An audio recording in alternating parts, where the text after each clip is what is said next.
On doit examiner. Est-ce que nous sommes en train de gagner du terrain ou nous sommes en train de perdre du terrain? Est-ce que nous sommes en train de porter des fruits ou nous sommes en train de rester stériles? Et on s'est posé une dernière question pour savoir comment savoir si notre âme prospère-t-elle. Si nous voulons vivre la prospérité de l'âme, on a dit on doit ôter tout ce qui est idole dans notre cœur. On doit ôter les idoles dans notre cœur, car l'apôtre Jean nous dit, un Jean dans sa lettre, un Jean enfant plutôt, gardez-vous des idoles. On a dit les idoles, c'est tout ce qu'on a mis dans notre cœur qui prend la place de Christ. Ça peut être nos projets, ça peut être notre travail, ça peut être nos enfants, ça peut être notre femme, mari, ça peut être même notre service, ça peut être notre argent qui est dans un coffre-fort ou dans une banque. Ça peut être toute autre chose qu'on place devant Christ. Ce sont des idoles. Et ces choses nous empêchent de vivre la prospérité de l'âme. Avant de vivre la prospérité dans la santé, avant de vivre la prospérité dans notre mariage, dans nos affaires, notre travail, notre âme doit commencer à prospérer. Et pour que ça prospère, nous devons ôter les idoles et laisser Christ remplir notre cœur. Et quand Christ remplit le cœur, on a dit la joie, le bonheur, ça déborde. Mais quand on a les idoles, on a donné l'exemple peut-être un travail où on a nos enfants, on se soucie plus sur nos enfants et on a une joie, mais qui c'est pas une joie vraie. On n'a pas de vraies satisfactions, on n'a pas vraiment le bonheur total. Pourquoi? Parce qu'on a encore des idoles. Mais ce soir, ce qui me retient, c'est plus Gaius était un croyant fidèle. Nous allons parler de la fidélité. Nous allons parler des 5 promesses de Dieu pour ceux qui sont fidèles. Nous allons juste parler de 1 ou 2 promesses. Et les autres, on en parlera la semaine prochaine, les matins à 5h30. Souvent, nous parlons de la fidélité de Dieu envers l'homme. Souvent, on insiste pour dire que Dieu est fidèle. Oui, Dieu est fidèle. Et ça ne va pas changer.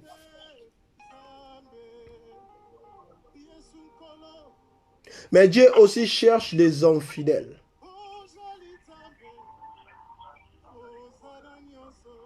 Des personnes qui sont matures spirituellement, ce sont des personnes qui sont fidèles, bien-aimés. La fidélité est une qualité qui attire la grâce de Dieu. La fidélité est une qualité qui attire la grâce de Dieu. Nous voulons vivre la grâce de Dieu durant cette année de maturité spirituelle. Nous devons devenir fidèles. Gaius était fidèle dans la méditation de la parole. Gaius était fidèle dans sa marche avec Dieu. Gaius était fidèle à son église. Gaius était fidèle dans son service. Gaius était fidèle à son pasteur, à son cordon, chef de département, aux hommes de Dieu. Gaius était fidèle. La fidélité attire la grâce de Dieu. Souvent, nous cherchons la grâce de Dieu sur tel domaine ou tel domaine. Mais on n'a pas cette grâce parce qu'on n'est pas fidèle à celui qui nous a appelés. On n'est pas fidèle à Dieu. Devant le moindre vent qui souffle, on abandonne.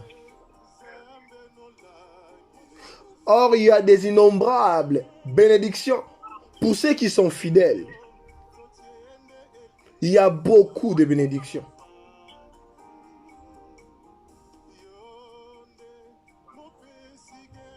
Voilà ce que signifie la fidélité. Avant de parler de nos points, de certaines promesses. La fidélité renvoie à la qualité de quelqu'un qui est fidèle, dévoué, attaché à quelque chose, à quelqu'un. La fidélité renvoie à la qualité d'une personne ou de quelqu'un qui est fidèle, dévoué, attaché à quelque chose, à quelqu'un. Pour reconnaître qu'un homme est fidèle à sa femme, on verra comment il est dévoué à ça, comment il est attaché à sa femme. Il fera tout pour prouver à sa femme combien il est fidèle. Même s'il voit une belle femme dehors, il pourra reconnaître que peut-être cette femme que j'ai vue, elle est belle, mais pas plus belle que celle qui se trouve dans ma maison.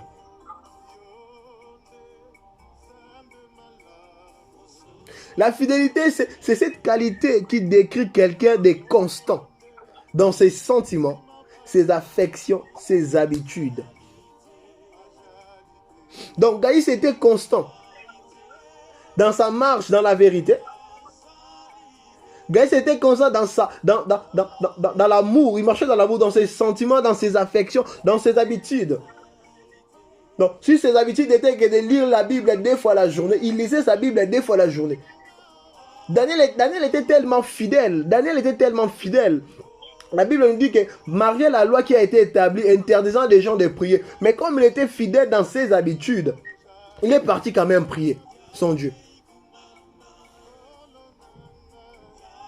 La fidélité dont on parle est présentée même dans l'épître des Galates, comme les fruits de l'esprit. Galates 5, 22, comme les fruits de l'esprit. Et nous devons savoir qu'il y a une forte corrélation entre la foi et la fidélité. D'ailleurs, les deux mots et outil na racine moko et l'axi pistos. Quelqu'un qui est fidèle et donc c'est lui qui vit par la foi. Pour reconnaître un homme fidèle, c'est une personne qui vit dans la foi. Bien aimé, pour que reconnaître des hommes matures cette année, des gens qui sont fidèles, nous devons vivre par la foi. Nous devons prouver la foi. Nous devons demeurer dans la foi. Malgré les problèmes, nous ne devons pas même bouger à terre à mouquer. Nous devons rester là plantés sur notre position qui dit que Jésus est meilleur. Jésus rendra ma vie meilleure. Jésus me bénira. Je reste là. J'attends qu'il vienne me délivrer.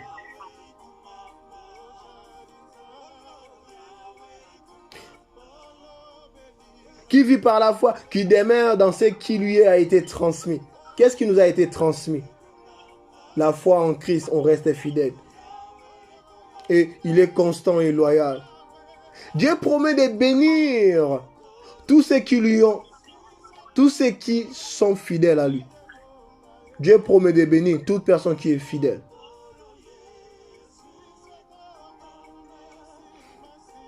Le premier point que nous allons parler, première promesse pour ceux qui sont fidèles à l'Éternel.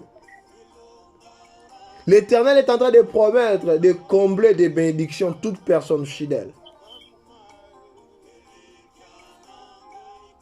Dans cette année de croissance, si nous restons fidèles, Proverbe 28, le verset 20 nous dit ceci. Un homme fidèle, Proverbe 28, le verset 20, na ligne vraiment autant en Yomoko autant en pe. Marie que moi je suis en train de lire Yomoko autant en un homme fidèle est comblé de bénédictions. Mais c'est lui qui a hâte de s'enrichir. Ne restez pas impie. Le sage Salomon est en train de déclarer de telles choses. Que l'homme qui est fidèle est comblé de bénédictions. Qui ne souhaite pas être béni, bien-aimé? C'est la même chose, j'avais demandé ça le matin. Prospérité. Alors qui ne souhaite pas être prospère? Qui ne souhaite pas être prospère? Qui ne souhaite pas être béni?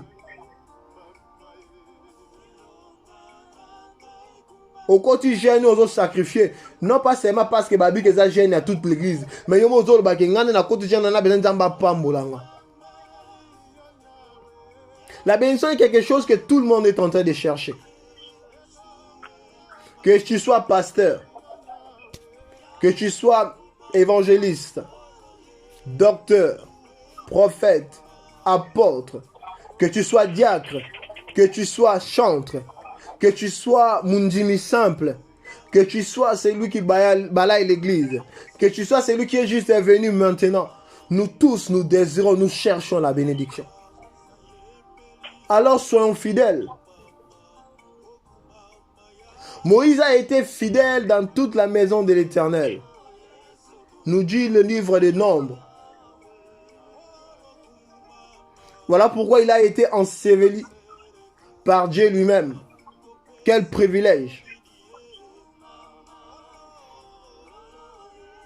Une personne qui est fidèle à son chef, une personne qui est fidèle à son patron, une personne qui est fidèle à son Dieu, à un ministre, à un président, ce sont des personnes qui sont toujours récompensées. Mais la fidélité est devenue tellement rare dans le milieu chrétien. On est prêt. On est prêt à empoignarder l'autre dans le dos. On est prêt à exposer le problème de son église, les problèmes de sa femme, de son mari. Dans les réseaux sociaux, on est prêt à discréditer la croix. On est prêt à abandonner la croix. Mais on veut la bénédiction. Bien aimé, si on n'est pas fidèle, on a juste hâte de nous enrichir. Oh, on ne restera pas impuni, bien aimé. Mais si nous gardons la fidélité à l'égard de Dieu,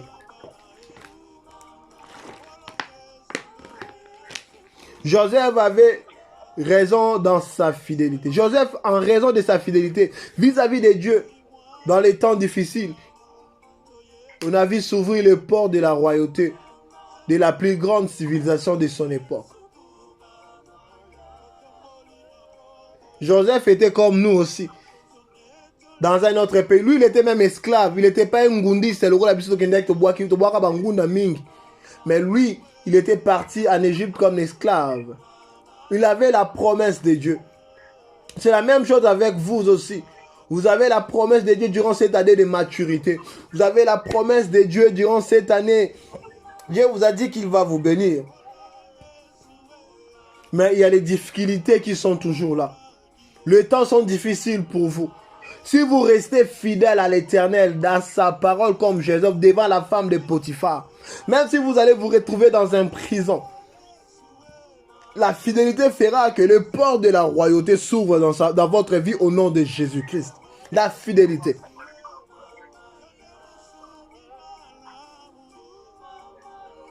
Ta fidélité à l'égard de Jésus peut t'ouvrir des portes auxquelles tu ne t'attendais pas. Choisissons donc de marcher dans la fidélité. Joseph s'est dit, Dieu m'a dit que mes frères vont se prosterner devant moi. Mais comment cela se fera-t-il? Moi, je me retrouve maintenant en Égypte.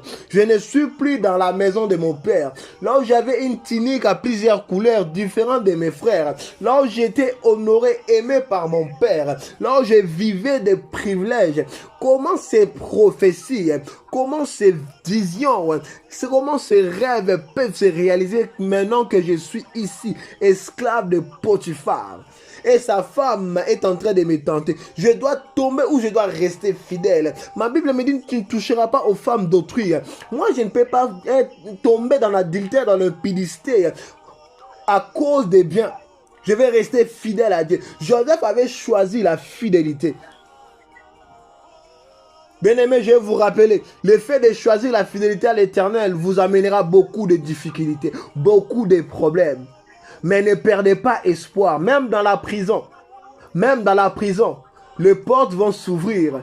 Dieu envoyera des gens pour vous sortir de là, pour vous amener dans votre royauté, pour vous amener dans votre bénédiction, pour transformer votre vie. Restez fidèles. Restez fidèles, restez fidèles, restez fidèles. Tous ceux qui sont fidèles, un homme, oh, grâce si tu es fidèle, tu seras comblé de bénédictions. Tu peux mettre ton nom. Si je reste fidèle, je serai comblé de bénédictions. Joseph était resté fidèle, malgré les propositions, malgré la passe en or de la femme de Potiphar. De nos jours, bah, génial, lélo. Moi, si à mon conduit, comme femme à ministère, comme on les appelle na Kinshasa. Trouver une femme du ministère, nous allons soutenir Ngai. Est-ce que Okoboya,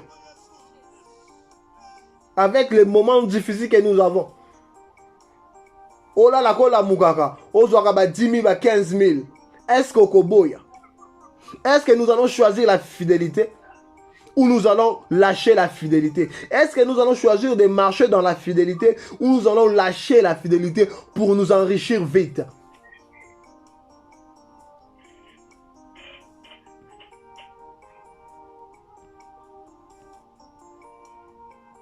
La fidélité. Joseph a choisi la fidélité.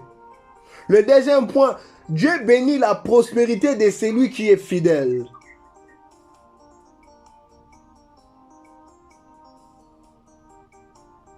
Dieu bénit la postérité de celui qui est fidèle. Celui qui est fidèle à Dieu expérimente sa bonté et sa fidélité. Dieu s'engage aussi à faire du bien à sa famille et à sa postérité. Ah, ok. Celui qui choisit de marcher dans la fidélité à l'Éternel, celui qui se dit, malgré les tentations du monde et du diable, malgré l'impact du péché aujourd'hui dans le monde, aux alentours de moi, je vais rester fidèle à mon Dieu. Moi, je vais marcher dans la fidélité. Cette personne, Dieu lui promet et s'engage à faire du bien d'abord à vous, après à votre famille et après à votre postérité. Voyons cette personne, David. David a marché dans la fidélité dans les voies du Seigneur. Dieu l'a béni ainsi que sa prospérité. Son fils Salomon l'a succédé au trône.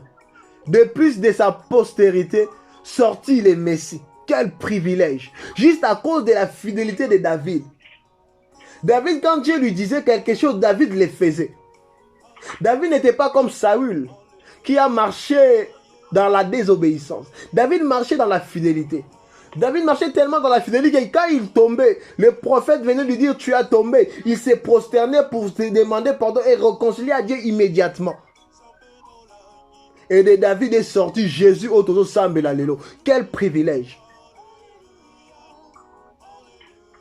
Grâce à la fidélité d'Abraham à l'égard de Dieu, Lot et sa famille ont pu échapper à la destruction de Sodome et Gomorrhe. Bien aimé, le fait juste que moi je vais marcher dans la fidélité avec Dieu.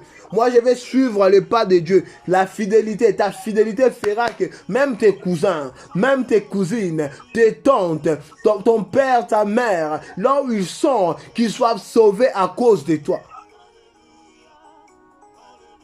Gomorrhe était condamné, Sodome était condamné, mais Lot et sa famille ont pu échapper à la condamnation, à la destruction. Pourquoi? Parce qu'Abraham était fidèle.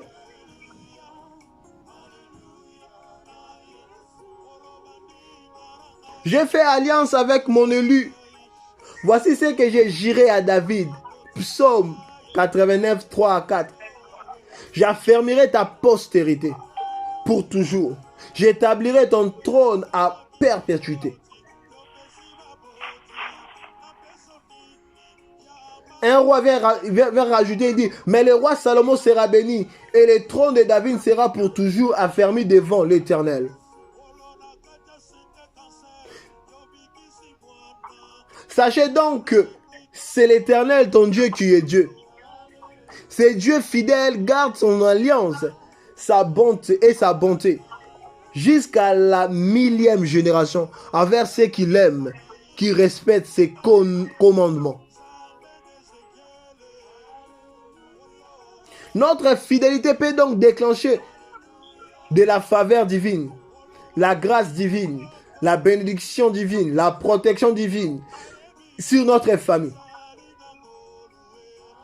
Peut-être vous en avez besoin de prière juste à cause de ta fidélité. La fidélité envers Dieu sur tes dîmes, tes offrandes. La fidélité sur comment tu pries. Comment tu les sers?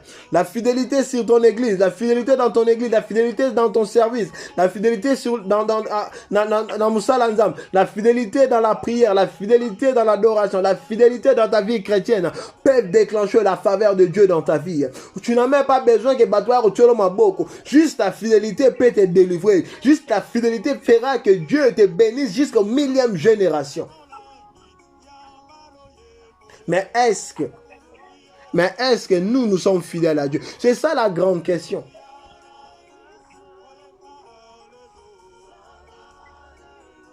Nous voulons que nous soyons bénis. Nous voulons que Dieu nous élève. Nous voulons que nos vies changent. Nous voulons vivre la grandeur de Dieu. Nous voulons vivre la prospérité. Comme prospère l'état d'âme de Gaius. Nous voulons vivre la prospérité à tous égards.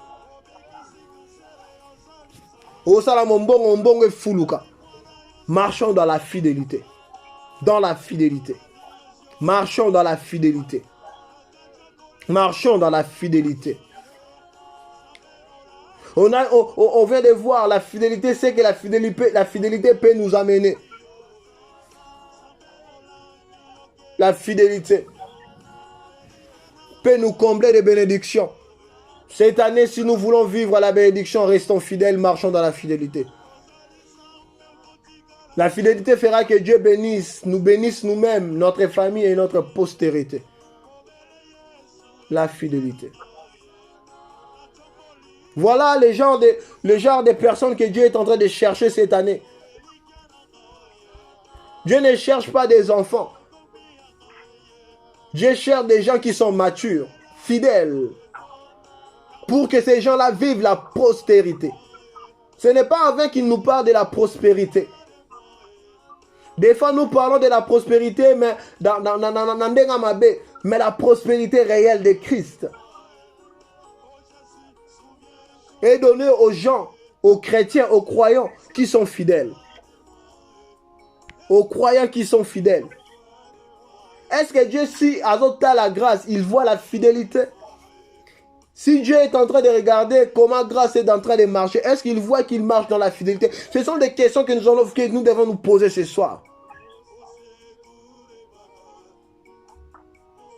Si l'évangéliste nous bénit à l'église et on dit Amen, mais est-ce que nous allons vivre réellement la bénédiction?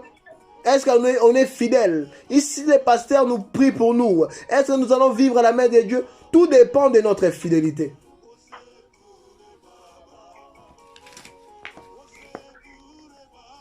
Combien avons-nous abandonné parce qu'on manque de fidélité? Combien d'entre nous, on dit se relâcher parce qu'on manque de fidélité?